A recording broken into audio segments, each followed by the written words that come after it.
இதைக் கேட்ட தமயந்தியின் முகம் மலர்ந்தது. அவள் அன்னத்தை பார்த்து, "நீ இதேபோல் என் அன்பை நளனிடமும் சென்று சொல்" என்றாள். அன்னம், "அப்படியே ஆகட்டும்" என்று கூறி அங்கிருந்து பறந்து நளனிடம் திரும்பி நடந்த அனைத்தையும் அவனிடம் கூறியது. அன்னம் பேசிய வார்த்தைகளைக் கேட்ட கணம் முதலே தமயந்தி நலனை நினைத்தபடியே இருந்தாள். மன அமைதி கலைந்து போய்விட்டது. அடிக்கடி பெருமூச்சு விடுகிறாள்.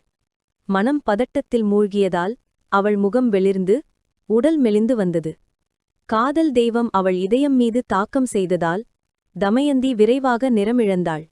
கண்கள் சுருங்கி விரிந்து மனசு அமைதி இழந்தவள் போல தோன்றினாள். படுக்கை, இருக்கை, இன்பத்தைத் தரும் எந்த விஷயத்திலும் ஆர்வமில்லாமல் இருந்தாள். பகலும் இரவும் கீழே படுத்துக்கொண்டே "ஓ, ஐயோ" என்று அழுது கொண்டிருப்பாள். தமயந்தியின் இந்த சஞ்சலத்தை பார்த்த பெண் பணியாட்கள் அவளது நிலைமை பற்றி மன்னன் பீமனுக்கு மறைமுகமாக தெரிவித்தனர். அதைக் கேட்ட பீமன் கவலையில் ஆழ்ந்தான். என் மகள் ஏன் இப்படி நோய்பட்டவளாக இருக்கிறாள் என்று எண்ணினான். அவள் பருவ வயதாகிவிட்டதை மனதில் கொண்டு தமயந்திக்காக சுயம்பரம் நடத்த வேண்டும் என்று முடிவு செய்தான். பின்னர் பீமன் பூமியிலுள்ள அனைத்து மன்னர்களுக்கும் அறிவிப்பு அனுப்பினான்.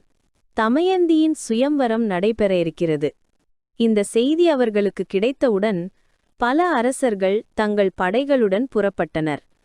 தேர்களின் சக்கர ஒலி, யானைகளின் பிளிரல், குதிரைகளின் கனைப்புழல் எல்லாம் சேர்ந்து பூமி முழுவதையும் அதிர வைத்தது. ஆபரணங்களால் அலங்கரிக்கப்பட்டு மாலைகள் அணிந்து பெருமையுடன் அவர்கள் விதரப்ப நாட்டை வந்தடைந்தனர். பீமன் அவர்களை மரியாதையாக வரவேற்று தங்குவதற்கான அனைத்து வசதிகளையும் செய்து வைத்தான்.